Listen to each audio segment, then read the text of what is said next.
আরে কি হলো, মন খারাপ কেন? আরে আমি বাইরে চলে যাচ্ছি, আমি তো দেশের বাইরে যাচ্ছি না, আর ছুটি পেলেই তো চলে আসবো। সে তো বুঝতে পারছি, কিন্তু মন তো মানছে না। আরে দূর পাগলি, আমি ছুটি পেলেই তো চলে আসবো।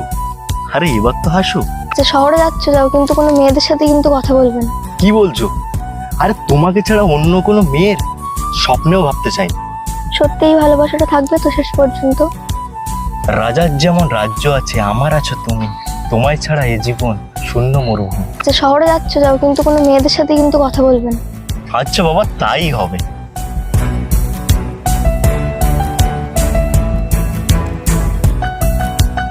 হাতটা দাও। কেন? হাতটা দাও। এটা যখনই দেখবে আমার কথা মনে পড়বে।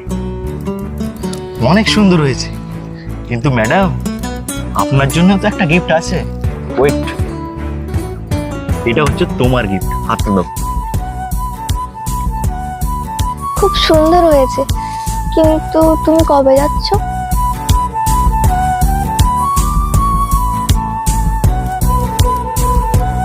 আগামীকাল যাচ্ছি, কিন্তু তুমি নিজের খেয়াল রেখো। আরে আমি তো বাড়িই থাকবো, কিন্তু তুমি তো বাইরে যাচ্ছ, তুমি নিজের খেয়াল রেখো। হুম, ঠিক আছে, সাবধানে থেকো। আর আমি চলে যাচ্ছি, আর চলো এবার ওঠাই যাক, কারণ কালকে আবার যেতে হবে, তো জিনিসপত্র সব প্যাক করতে হবে। চলো।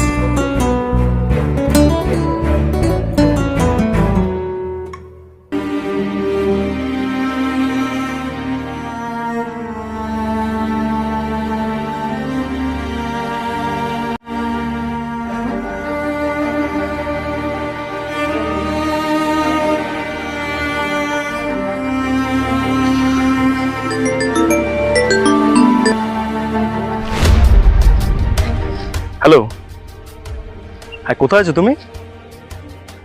আমার নাকি এক্সামের জন্য আমি ব্যস্ত হয়ে পড়েছিলাম। তুমি কি করছো ব্যাপারটা বলো তো? তুমি আগের মতো ঠিকঠাক SMS না, কল না, ফোন করলে ফোন ব্যস্ত, পরে কথা বলছি, কি ব্যাপার তোমার?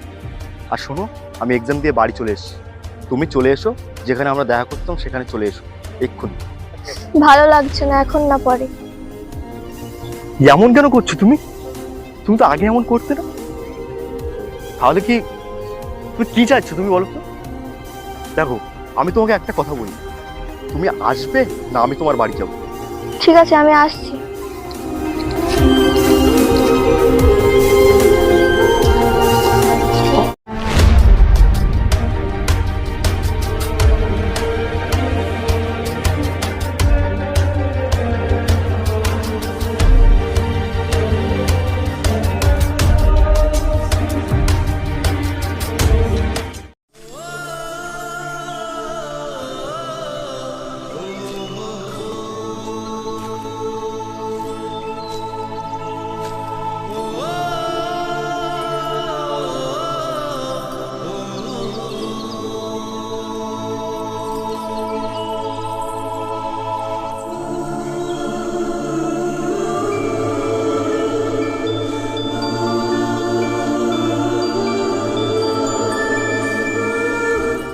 বলো, কি বলবে?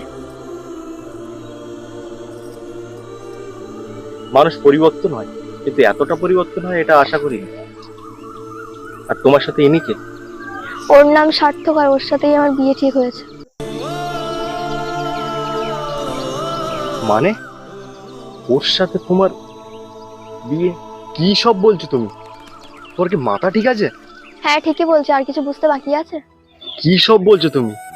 তুমি কেন ফাজলামো করছো এমন? কে ফাজলামো করছে? আমি যেটা বলছি ঠিকই বলছি। আর তুমি আমার বন্ধু ছিলে, ভালোবাসা না। আশা করি উত্তরটা পেয়ে গেছো। আর কোনো কথা? দূরে গেলে মানুষ পরিবর্তন হয়, তবে এতটা পরিবর্তন হয় এটা আশা করিনি। আর তুমি এটা আমার সঙ্গে ঠিক করছো? আমি এটা কখনো ভাবতে পারিনি বৃষ্টি, তুমি এমন করো। আসলে দোষটা তোমার না, দোষটা আমার। আমি বামন হয়ে চাঁদ ধরতে গিয়েছিলাম, ওই জন্য। যাই হোক, তাই এই মিথ্যে ভালোবাসার নাটকটা নাই করতে পারত। আর তোমার এই মিথ্যে নাটক আমি সত্যি ভেবে বসেছি। আর তাহলে এগুলো দেবারটা কি দরকার ছিল? আমি ভাবতে পারিনি। তবে একটা জিনিস কি জানো, বেইমানির কোনো ছায়া আমি রাখতে চাই না।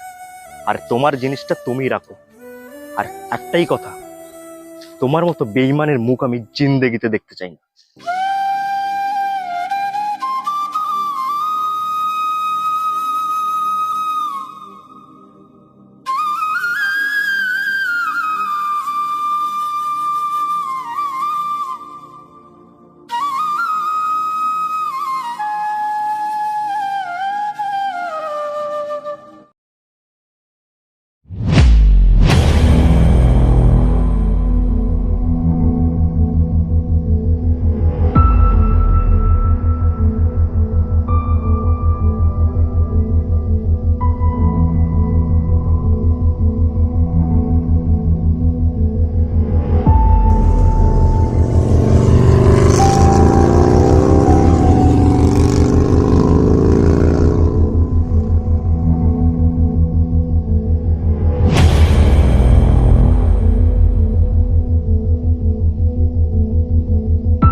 আপনি আপনি এখানে? আপনাকে আমি কত জায়গায় খুঁজেছি।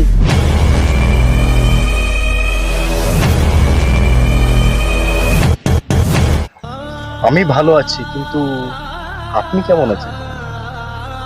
আর আপনার ওয়াইফকে তো দেখছি না। ওয়াইফ? আরে বিয়ে হলে তো ওয়াইফকে দেখবেন। সেদিন যে বৃষ্টি বললো যে আপনার সাথে ওর বিয়ে ঠিক হয়েছে। ওদিন ওদিন ও মিথ্যে বলেছিল। বৃষ্টি সম্পর্কে আমার বোন হয়। কি বলছেন এসব? ঠিকই বলছি, বৃষ্টি আপনাকে খুব ভালোবাসে। ও মাঝে খুব অসুস্থ ছিল, ওর 24 ঘন্টা কোনো জ্ঞান ফেরেনি। ওর মা বাবা ওকে হাসপাতালে নিয়ে যায়, সেখানে আমরাও ছিলাম।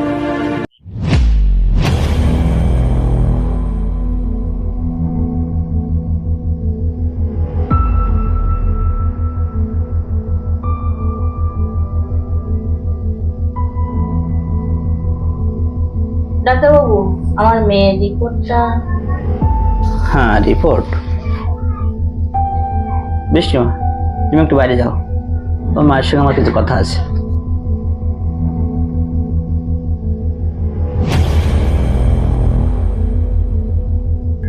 বৃষ্টির সব রিপোর্ট আমি দেখলাম। এই রোগটা ওর মধ্যে অনেকদিন আগে থেকে হয়েছে।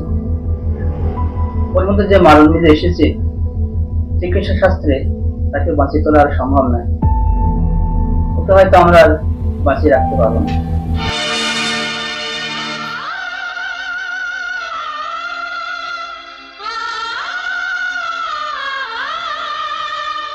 ডাক্তারবাবু, কোনো উপায় কি নেই? একটু দেখুন না। আসলে কি জানেন, এই রোগটা অনেক আগে থেকে ওর শরীরে এসেছে, তাই আমাদের শেষ চেষ্টায় বৃথা।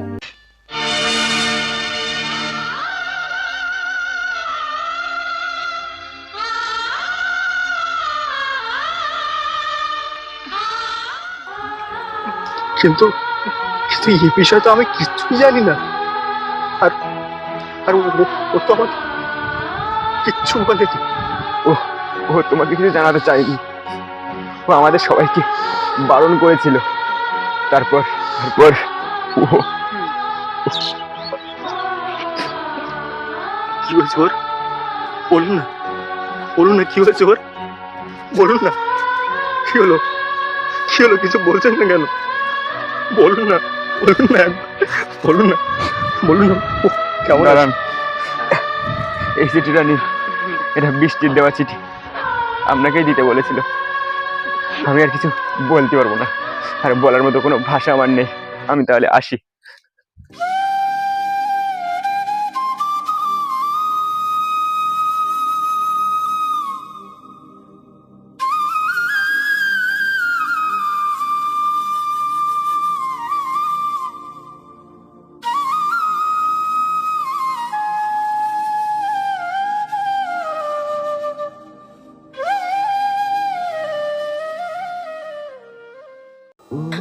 তুমি আমায় ক্ষমা করে দিও রাম, আমি তোমায় খুব ভালোবাসি। কিন্তু ওই যে কথায় আছে না, যখন দুজনের ভালোবাসা খাঁটি হয় তখন উপরালাই মুখ ফিরিয়ে নেয়। ডাক্তারবাবু একদিন মায়ের সাথে কথাগুলো বলছিল। ঠিক তখনই আমি ঘরের পাশ দিয়ে যাচ্ছিলাম, আর আমি শুনতে পেয়েছি আমি নাকি এই পৃথিবীতে খুব কম দিনেরই অতিথি। শুনে আমার খুব কষ্ট হচ্ছিল জানো। আমার হার্টে একটা ফুটো আছে, যখন তখন আমার হার্ট ব্লক হয়ে যেতে পারে। কিন্তু আমার সেই মুহূর্তে তোমার কথা বেশি মনে পড়ছিল, যে আমার কিছু হয়ে গেলে তোমার কি হবে। আমাদের দুজনের কত স্বপ্ন ছিল সারা জীবন এক হয়ে থাকবো, কিন্তু আমার তো সেই কপালটাই নেই। তুমি যখন এই চিঠিটা পড়বে, তখন হয়তো আমি আর এই পৃথিবীতে থাকবো না। তোমার সাথে আমি কোনো বেইমানি করিনি রাম। খুব কষ্ট হচ্ছিল জানো, তোমার সাথে কথা বলতে চেয়েও যখন কথা বলতে পারিনি। আমি জানি তোমাকে তখন আমার কথাটা বললে তুমি খুব কষ্ট পেতে, তাই শত কষ্টের মাঝেও আমি এই নাটকটা করতে বাধ্য হয়েছি। এই শেষ সময় তোমাকে সেটা লিখে গেলাম। আমার খুব ইচ্ছে করছিল জানো, তোমাকে একবার দেখার, একবার জড়িয়ে ধরে বলি আমি বেঈমান না, আমি নিজের চেয়েও তোমাকে বেশি ভালোবাসি। তুমি একটা ভালো মেয়ে দেখে বিয়ে করো, কারণ আমি উপর থেকে কখনোই তোমার কষ্টটা দেখতে পারবো না। তোমার কষ্টে যে আমার বুকটা ফেটে যাবে রাম। উপরওয়ালার কাছে শুধু একটাই চাওয়া, যদি পরজন্ম বলে কিছু থাকে, আমাদের যেন আর আলাদা না করে। আচ্ছা, তুমি আমার একটা কথা রাখবে? হয়তো এটাই আমার শেষ ইচ্ছা। আমি মরে যাওয়ার পর আমার সৎকারে গিয়ে রোজ একটা ফুল দিয়ে এসো। এইটি তোমার বেঈমান ভালোবাসা।